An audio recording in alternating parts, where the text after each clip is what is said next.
गंगा नरेश, अब मेरे रक्त की प्यास बढ़ चुकी है।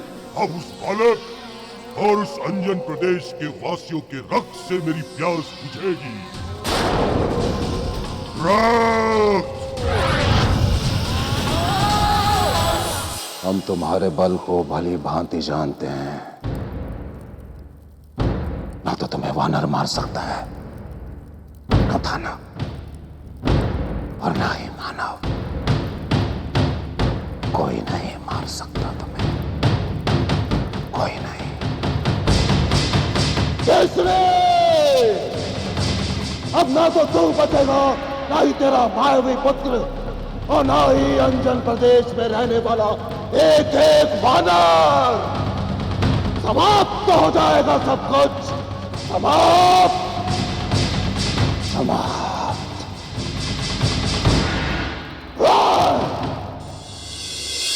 केसरी जी, मैं अपने आश्रम में आपके पुत्र के हाथों एक महायज्ञ करवाना चाहता हूं, जो जगत के लिए कल्याणकारी होगा। ये आप क्या कह रहे हैं ऋषिवर? आपके होते हुए एक बच्चा यज्ञ करेगा? बच्चा तो भगवान का रूप होता है देवी अंजना। और फिर मारुति तो स्वयं भगवान शिव का प्रसाद है।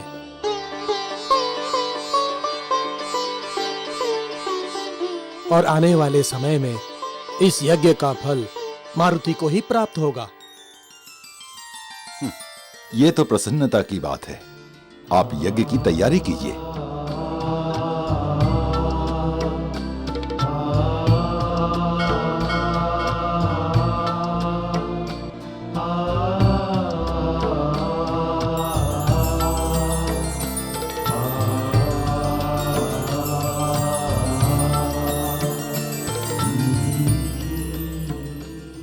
राजकाज सुचारू रूप से तो चल रहा है मंत्री जी।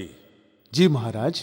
सब जगह शांति है? जी हाँ महाराज। महाराज, महाराज, महाराज, महाराज, महाराज, महाराज।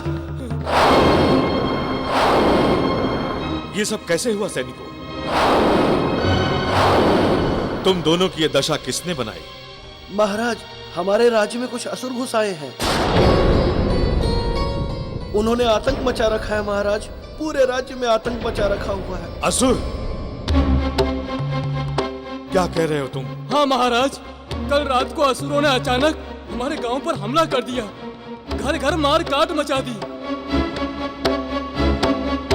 और तो और महाराज, हमारे पूरे प्रजाजनों को बंदी बनाकर ले गए। और साथ ही साथ जो दूध देने वाले पशु हैं, उनको भी अपने साथ बंदी बनाकर ले गए महाराज। हाँ महाराज, हर तरफ हाहाकार मचा है महाराज। किंतु हमारी समझ में ये नहीं आ रहा है कि ये सब हुआ कैसे। हमने तो अपने सीमाओं की घेराबंदी कर दी थी, फिर ये दुष्ट असुर हमारी प्रजा और गांव तक पहुंचे कैसे? महाराज, रात के अंधेरे में असुर लोग आसमान से नीचे उतरते हैं और सारे लोगों पर विपदा की तरह टूट पड़ते हैं। महाराज, महाराज हमें बचाइए महाराज। ये तो बहुत बुरा हुआ। मंत्री जी, आप जाइए और शीघ्र हमारी सेना को युद्ध के लिए तैयार कीजिए। हमें पूर्ण विश्वास है ये दुष्ट असुर हमारी प्रजा और गायों को लेकर अभी तक हमारी सीमाओं से बाहर निकल नहीं पाए होंगे। जाइए। जो आज्ञा महाराज। हे ईश्वर, जब केसरी लौटेंगे तो हम उन्हें क्या उत्तर देंगे? उनके आने से पहले हमें सब कुछ ठीक करना होगा।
गुरुदेव, आपके दर्शन और आशीर्वाद पाकर हम सब धन्य हो गए। अब हमें आज्ञा दीजिए। मन तो नहीं करता कि आप यहां से जाएं। यदि हो सके तो कुछ दिन बाद चले जाएं, हमें अच्छा लगेगा। चाहते तो हम भी यही हैं कि इस पावन भूमि पर हम कुछ देर और रह लें, किंतु राज्य का कार्यभार हम पर है और फिर असुरों का भी कोई भरोसा नहीं, कब कहां कोई बड़ा संकट खड़ा कर दें।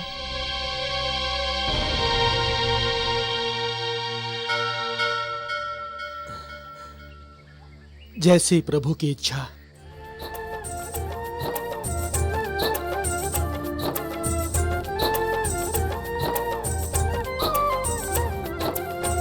ऋषि मतंग जी धन्य धन्य हुए, चरण छुए बालक हनुमान।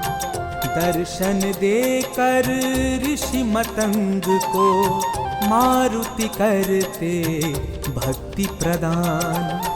ऐसा पावन किए भक्त को वो होता भगवान समान। बाल भगवान ने जग को बताया, बाल भगवान ने जग को बताया, भक्त का सर्वश्रेष्ठ स्थान।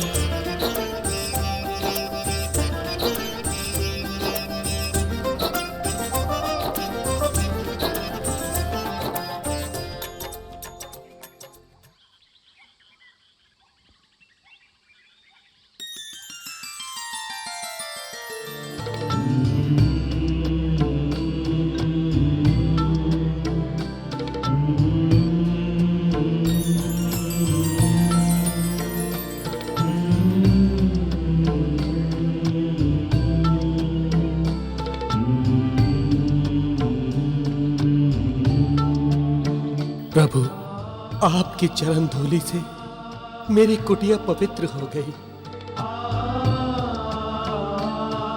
आज मेरा जीवन धन्य हो गया। मेरी इतने वर्षों की तपस्या फलीभूत हो गई। ऋषिवर, आपके चरण छूकर मैं भी धन्य हो गया, क्योंकि इस धरती पर जो भी आता है उसके कल्याण के लिए ऋषियों के आशीर्वाद की सदा आवश्यकता रहती है।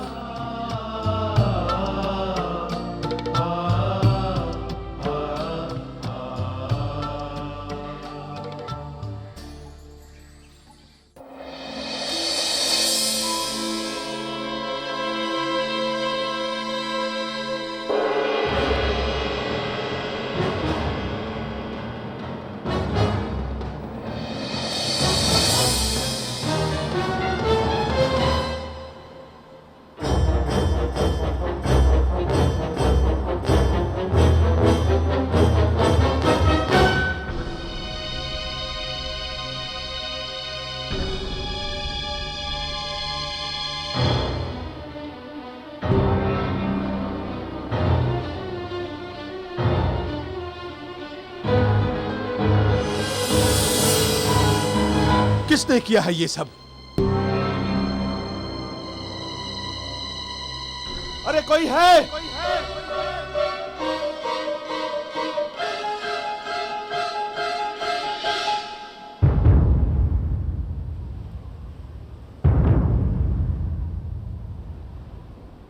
काका, हमारे पीछे राज्य में इतना बड़ा उत्पात? लगता है कोई बहुत बड़ी घटना हुई है।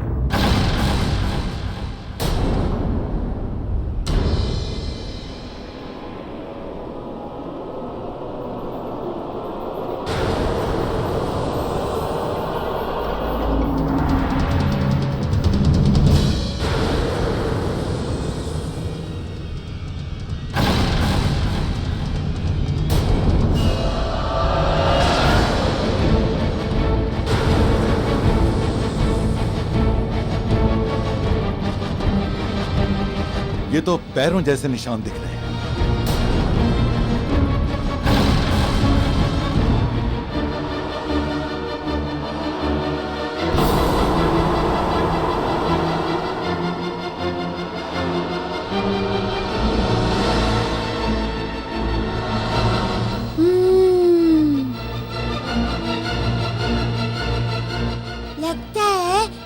बड़े राक्षस के पैर हैं।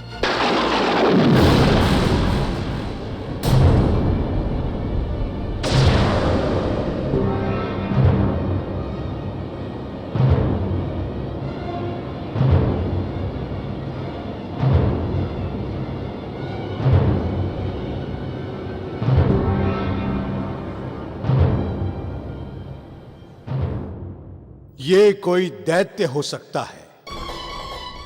पाताल में अतिकाय और अकंपन दो ऐसे दैत्य हैं जिनका शरीर बहुत विशाल है, लेकिन अतिकाय अभी छोटा है और वो रावण का पुत्र है। और अकंपन पाताल का अधिकारी है और फिर वो कौन हो सकता है?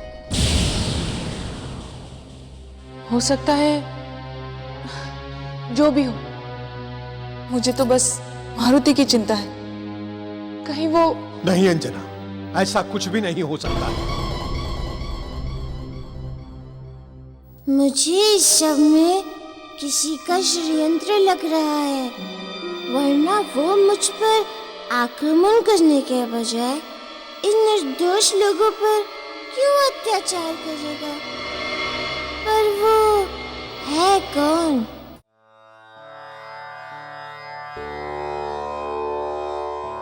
आइए महर्षि, आपका स्वागत है। आसन ग्रहण कीजिए।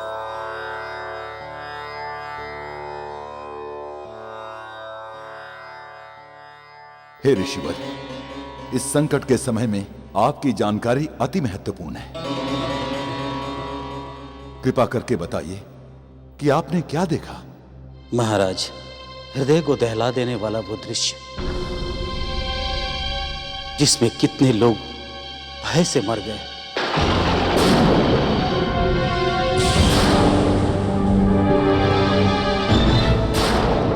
महाबली, कल रात को जब लोग गहरी नींद में सो रहे थे,